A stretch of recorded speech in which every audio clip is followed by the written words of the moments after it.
बिस्मिल्लाह अर्रहमान अर्रहीम। अस्सलामु अलैकुम नाजरीन, ख्वाजा सरा किसे कहते हैं? दर हकीकत ख्वाजा सरा मर्द है या औरत? कैसे पता चलेगा कि ये ख्वाजा सरा मर्द है या औरत? हजरत अली करमल्लाहु वजहुल करीम के दौर में ख्वाजा सरा के हवाले से क्या अजीबो गरीब वाक़या पेश आया था जिस पर आपने हैरान कुन पहचान बताई थी। ख्वाजा सरा के लिए ये अल्फाज मुखन्नस, खुनसा, खुसरा या हिजड़ा वगैरह कब और क्यों आए? क्या ख्वाजा सरा के साथ शादी करना जायज है? यानी क्या मर्द या औरत ख्वाजा सरा के साथ निकाह कर सकते हैं? यही हमारी आज की वीडियो का मौजू होगा और आज की वीडियो में हम आपको ख्वाजा सराओं के हवाले से हैरत अंगेज मालूमात फराहम करेंगे। मगर वीडियो में आगे बढ़ने से पहले अगर आप हमारे चैनल पर नए हैं तो बराए मेहरबानी हमारा चैनल info@adil सब्सक्राइब करें, जहां आपको बिलखुसूस इस्लामिक हिस्ट्री और बिलुमूम दुनिया भर की मुनफरिद मालूमात पर मबनी वीडियोज मिलती रहेंगी। नाज़रीन, ख्वाजा एक मुअज़्ज़ज़ लक़ब है और सरा महल या हवेली को कहते हैं। ख्वाजा फारसी का लफ्ज है और इसकी जमा ख्वाजगान है। ख्वाजा सरदार या आका को कहते हैं। लुगत के मुताबिक तौरान में ये सादात का लक़ब था, जैसे ख्वाजा मुइनुद्दीन चिश्ती रहमतुल्लाह अलैह। और ख्वाजा सरा वो गुलाम जो ना मर्द हो और घर में जनाना काम करता हो। ये अमीरों और बादशाहों के जनाना महल की दरबानी भी करते थे और जनाने में आने जाने की इन्हें इजाजत भी होती थी। इनको महल्ली भी कहते थे। नाज़रीन, दुनिया की बड़ी बड़ी सल्तनतों के बादशाहों और सुल्तानों के दरबारों में अक्सर ख्वाजा सरा पाए गए। अजीम सल्तनत उस्मानिया के हरम में शाही खवातीन की हिफाजत और जासूसी पर सलातीन की तरफ से खुसूसी तौर पर ख्वाजा सरा मामूर थे। नाज़रीन, ख्वाजा सरा तीसरी सिन्फ हैं जिन्हें अरबी में मुखन्नस या खुनसा भी कहा जाता है। अगरचे ख्वाजा सराओं के जिस्म मर्दाना और जनाना होते हैं, मगर इनकी रविश सिन्फ नाजुक की तरह होती है। ख्वाजा सरा कुदरती तौर पर पैदाइशी भी ऐसे होते हैं और कदीम जमाने में बादशाहों और सुल्तानों के दरबारों में खवातीन की खिदमत पर मामूर करने के लिए मर्दों को भी ख्वाजा सरा बनाया जाता था। इस अमल को खसी करना या कैस्ट्रेशन कहते हैं।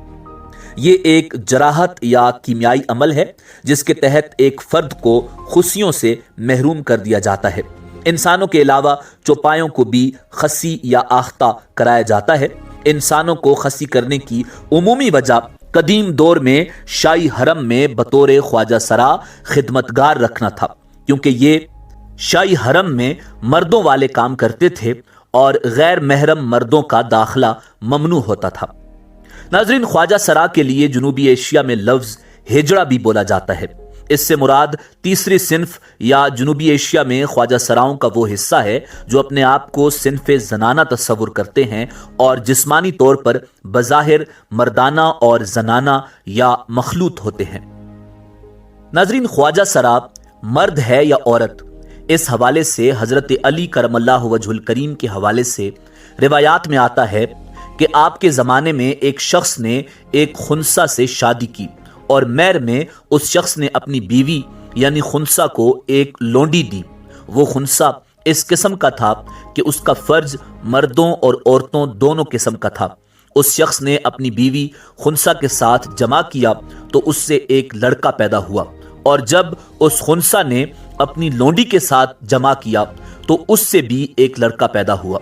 ये बात मशहूर हो गई और मामला अमीरुल मोमिनीन सैयदना हजरत अली अल मुर्तज़ा रज़ी अल्लाह ताला अन्हो की खिदमत में पेश किया गया। तो आपने खुनसा मुश्किल से सवाल किया तो उसने बताया कि उसका फर्ज औरतों वाला भी है कि उससे माहवारी भी आती है और मर्दों वाला भी है कि उससे खुरूज मनी भी होता है। हजरत अली करमल्लाहु वजहुल करीम ने अपने दोनों गुलामों बर्क और कंबर को बुलाया और उनको हुक्म दिया कि वो खुनसा मुश्किल की दोनों तरफ वाली पसलियां शुमार करें। अगर बाएं जानिब की एक पसली दाएं जानिब कम हो तो फिर उस खुनसा मुश्किल को मर्द समझा जाए, वरना औरत।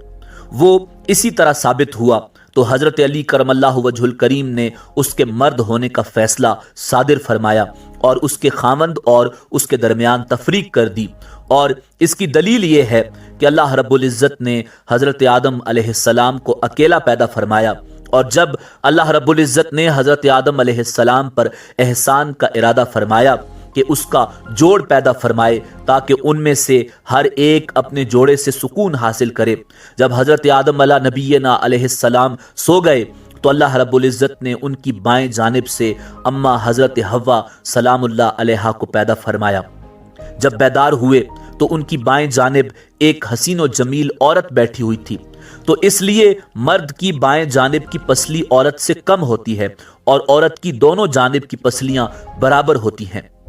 کل پسلیوں کی تعداد 24 ہے، 12 دائیں جانب اور 12 بائیں جانب ہوتی ہیں، جبکہ مرد کی دائیں جانب 12 اور بائیں جانب 11 ہوتی ہیں، تو مرد کی کل پسلیاں 24 کی بجائے 23 ہوتی ہیں۔ اس حالت کے اعتبار سے عورت کو ذلہ اوج کہا جاتا ہے، اور حدیث شریف میں تصریح ہے کہ عورت ٹیڑھی پسلی سے پیدا کی گئی ہے، اگر تو اس کو سیدھا کرنا چاہے تو یہ ٹوٹ جائے گی، اس لیے اس کو اپنی حالت پر چھوڑ کر اس سے نفع اٹھا۔ ناظرین، اب سوال یہ ہے کہ کیا خواجہ سرا سے نکاح جائز ہے؟ اس حوالے سے سال 2016 میں پاکستان کے صوبہ پنجاب کے دارالحکومت لاہور میں 50 سے زائد مفتیان نے فتویٰ دیا کہ خواجہ سراؤں سے نکاح شرعی طور پر جائز ہے۔ یہ فتویٰ تنظیم اتحاد امت پاکستان کی اپیل پر جاری کیا گیا تھا۔ تنظیم کے سربراہ ضیاء الحق نقشبندی کے مطابق 50 سے زائد مفتیان نے فتویٰ دیا کہ ایسا خواجہ سرا جس میں جسمانی طور پر مردانہ علامات پائی جاتی ہوں، اس کا نکاح ایسے خواجہ سرا سے جائز ہے جس میں زنانہ علامات موجود ہوں۔ فتویٰ کے مطابق واضح علامات والے خواجہ سراؤں سے عام مرد اور عورت بھی نکاح کر سکتی ہیں۔ ناظرین، مفتیان نے یہ واضح کیا کہ جن خواجہ سراؤں میں مرد اور عورت والی دونوں علامتیں ہوں ان سے نکاح جائز نہیں۔ مفتیان نے فتوے کے ذریعے حکومت پر زور دیا کہ خواجہ سراؤں کے حقوق کا پورا خیال رکھا جائے، کیونکہ یہ حکومت کی ذمہ داری ہے۔ فتوے میں کہا گیا کہ خواجہ سراؤں کے حقوق کے لیے علماء کی نگرانی میں قانون سازی کی جائے۔ فتوے میں مطالبہ کیا گیا تھا کہ شرعی طور پر خواجہ سراؤں کا جائیداد میں حصہ ہے اور ایسے والدین کے خلاف کارروائی کی جائے جو خواجہ سرا بچوں کو جائیداد سے بے دخل کرتے ہیں۔ مفتیان کے مطابق خواجہ سراؤں کا مذاق اڑانا اور ان پر آوازیں کسنا شرعی طور پر حرام ہے۔ فتوے میں حکومت سے مطالبہ کیا گیا ہے کہ خواجہ سراؤں کو شناختی کارڈز جاری کیے جائیں تاکہ ان کو شناخت ملے اور وہ بھی دیگر پاکستانی شہریوں کی طرح ملازمت، کاروبار اور معاشرتی سرگرمیوں میں حصہ لے سکیں۔ ناظرین، جنوبی ایشیا میں صدیوں سے خواجہ سراؤں کے لیے ہجڑا، خسرا اور خسرہ جیسے الفاظ رائج ہیں، اور عرب میں خواجہ سرا کے لیے قدیم لفظ مخنث یا خنثی آج بھی رائج ہے۔ ناظرین، خواجہ سرا ہمارے معاشرے کا حصہ ہیں۔ خصوصی طور پر جنوبی ایشیا میں خواجہ سراؤں کے ساتھ انتہائی نازیبا اور غلط سلوک کیا جاتا ہے جو کسی طور درست نہیں۔ اسی امید کے ساتھ اجازت دیجیے کہ آپ کو ہماری ویڈیو پسند آئی ہوگی۔ کمنٹس میں خواجہ سراؤں کے حوالے سے اپنی بہترین رائے کا اظہار ضرور کیجیے۔ اللہ رب العزت آپ کا حامی و ناصر ہو۔